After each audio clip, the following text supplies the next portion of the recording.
Praise the lord. దేవుని నామానికి మహిమ కలుగును గాక. సాధారణంగా మన జీవితంలో ఎదురయ్యే కష్టాలను, మన జీవితంలో ఎదురయ్యే ఇబ్బందులను, మన జీవితంలో మనకు తారాసపడే శత్రువులతో మనము యుద్ధం చేస్తాం. కానీ పరిశుద్ధ గ్రంథంలో ఒక వ్యక్తి ఉన్నాడు.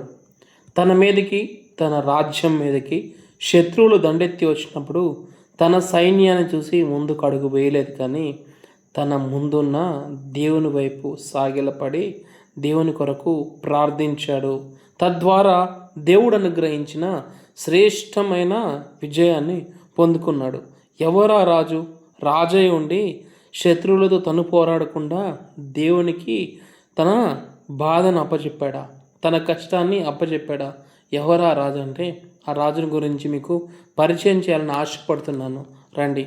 2వ దినవృత్తాంతం గ్రంథము 14వ అధ్యాయము 11వ వచనంలో ఆస తన దేవుడైన యెహోవాకు మొరపెట్టి, యెహోవా, విస్తారమైన సైన్యము చేతిలో ఓడిపోకుండా బలము లేని వారికి సహాయం చేయుటకు నీకన్నా ఎవరు లేరు. మా దేవా యెహోవా, మాకు సహాయం చేయము. నిన్నే నమ్ముకొని ఉన్నాము. నీ నామమును బట్టియే ఈ సైన్యమును ఎదిరించుటకు బయలుదేరి ఉన్నాము. యెహోవా, నీవే మా దేవుడవు. నరమాత్రులు నీ పైన జయమునొందనీయకము అని ప్రార్థింపగా. అవును, ఆస అనే రాజు దేవుని సన్నిధికి వెళ్ళి ప్రార్థన చేస్తున్నాడు. ఆస అనే పేరుకు అర్థము వైద్యుడు, డాక్టర్. ఎవరు ఈ ఆస అంటే దావీదు మహారాజు ఉన్నాడు కదండి. దావీదు మహారాజు యొక్క కుమారుడి పేరు సొలొమోను. సొలొమోను యొక్క కుమారుని పేరు యరొబాము. యరొబాము కుమారుని పేరు అబియా. అబియా కుమారుని పేరే ఆస. ఆస ఆయన కాలంలో రాజ్యము ఎంతో నెమ్మదిగా ఉంది, ప్రశాంతంగా ఉంది. ఎందుకంటే ఇతడు యథార్థంగా దేవునిపైన ఆధారపడ్డాడు. యథార్థంగా నెమ్మదిగా ఉన్న వారి జీవితంలో, వారి దేశం మీదకి ఒక కష్టం వచ్చింది. అదేమిటంటే శత్రువులు చుట్టూ చేరి ఉన్నారు, యుద్ధ నాదాలు మోగుతూ ఉన్నాయి అని వినినప్పుడు ఆస తన సింహాసనం మీద నుండి లేచి తిన్నగా దేవుని మందిరానికి వెళ్ళి ప్రార్థిస్తున్నాడు. ఏమని ప్రార్థిస్తున్నాడంటే, దేవా యెహోవా, మాకు సహాయం చేయుటకు లెమ్ము. బలము లేని వారికి బలమును ధరింపజేసేవాడు నీవు కాక ఇంకెవరున్నారు? మా కష్టంలో, మా ఇబ్బందిలో, ఈ శత్రువులు మా ముందు చెదిరి ఉన్న ఈ సమయంలో నీవు మాకు అండగా నిలబడితే తప్ప ఈ కష్టంలో నుండి మేము బయటికి రాలేము. మాకు సహాయం చేయము, మమ్మల్ని ఆదుకోనుము అని ప్రార్థన చేస్తున్నాడు. ఎందుకు ఆస ఈ ప్రార్థన చేస్తున్నాడంటే 37వ కీర్తనలో ఈ విధంగా ఉంటుంది. 37వ కీర్తనలో, నీవు యెహోవాను నమ్ముకొనుము, ఆయన నీ కార్యమును నెరవేర్చును. నీవు ఆయన నమ్ముకొనుము, ఆయన నీ కార్యమును నెరవేర్చును. నీ చేతిలో ఏదైతే కష్టం ఉందో, నీ ముందు ఏదైతే శ్రమ ఉందో అది దేవునికి అప్పచెప్పు, ఆయన నీ కార్యం నెరవేరుస్తాడని రాయబడి ఉంది. 125వ కీర్తనలో ఏమనుందంటే, యెహోవా యందు నమ్మిక ఉంచువారు కదలక నిత్యము నిలుచు సియోను కొండవలే ఉంటారని ఉంది. ఆసాకు ఈ మర్మం తెలుసు. దేవుని యందు మేము నమ్మిక ఉంచి ఉంటే మేము కదలము, మేము కదిలించబడము. శత్రువు ఎంత పెద్దవాడైనా, శత్రువు ఎంత బలవంతుడైనా, వాడికి ఎంత అధికారం ఉన్నా, వాడి సైన్యము ఎంత పెద్దదైనా మేము భయపడాల్సిన అవసరం లేదు. ఎందుకంటే సృష్టించిన సృష్టికర్త మాకు తోడుగా ఉన్నాడు. ఆయన మమ్మల్ని కాపాడేవాడు, ఇశ్రాయేలును కాపాడువాడు, కునుకడు నిద్రపోడు అనే మర్మము ఆసాకు తెలుసు. ఇంతకీ శత్రువులు ఎంతమంది అనుకుంటున్నారు? శత్రువు సైన్యము 10 లక్షల మంది. ఆసా కలిగి ఉన్న సైన్యము 5,80,000 మంది. 8వ వచనం 9వ వచనం మీరు చదివినట్లయితే ఈ వచనాలు మీకు కనిపిస్తాయి.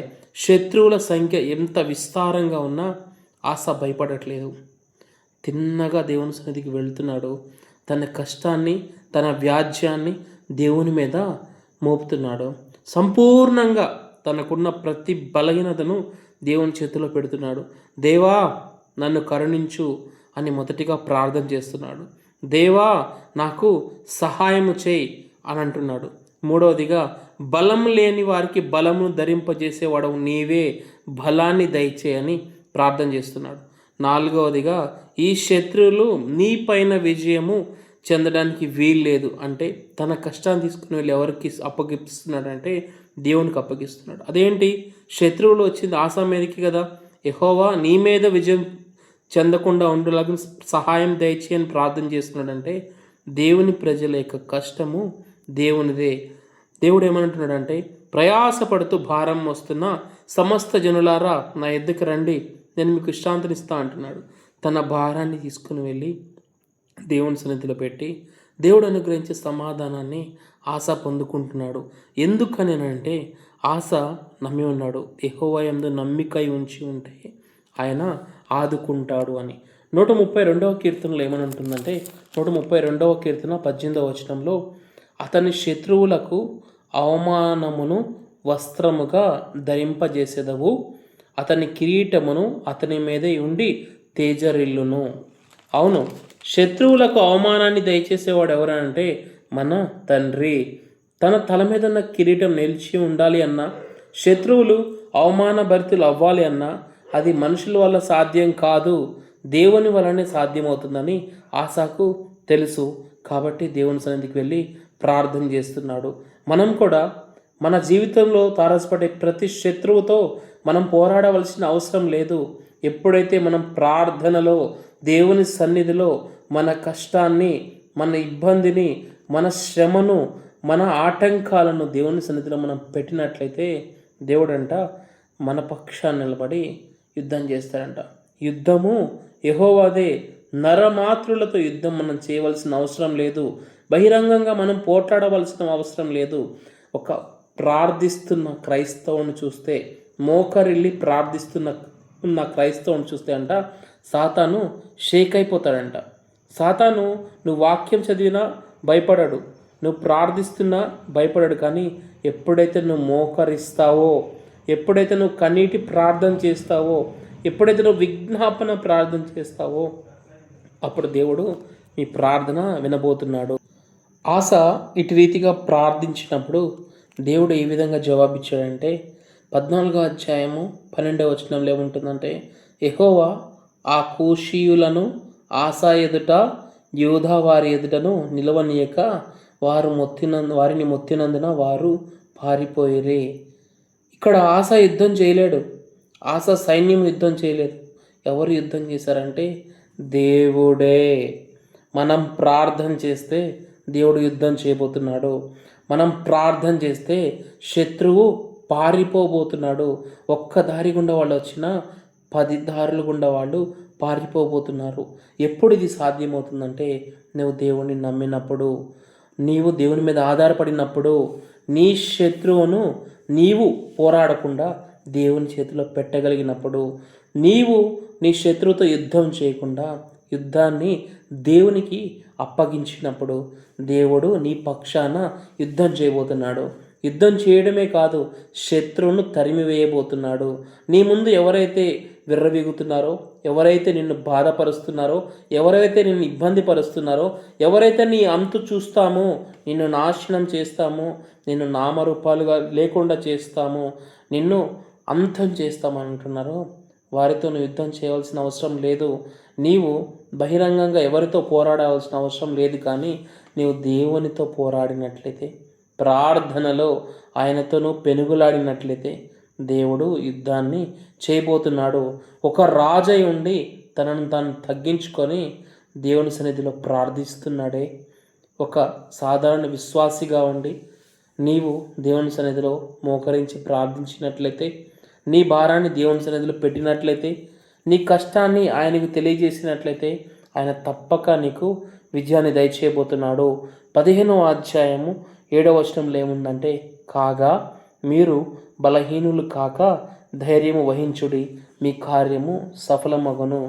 ఆశ యొక్క కార్యము సఫలమైంది, మీ కార్యం కూడా సఫలం కాబోతుంది. ఎప్పుడైతే మీరు మీ కష్టాన్ని దేవుని సన్నిధిలో ఉంచుతారో, మీ ఇబ్బందిని దేవుని చేతిలో పెడతారో, మీ యుద్ధాన్ని దేవుని పాదాల చెంత ఉంచుతారో అప్పుడు మీ కార్యము సఫలం కాబోతుంది. మీరు యెహోవాను నమ్ముకున్నట్లయితే, ఆయన ముందు ఆనందించినట్లయితే మీ యొక్క మార్గమును ఆయనకు అప్పగించినట్లయితే ఆయన మీ కార్యమును నెరవేర్చబోతున్నాడు. ఒక రాజు ప్రార్థించాడు, విజయం పొందుకున్నాడు.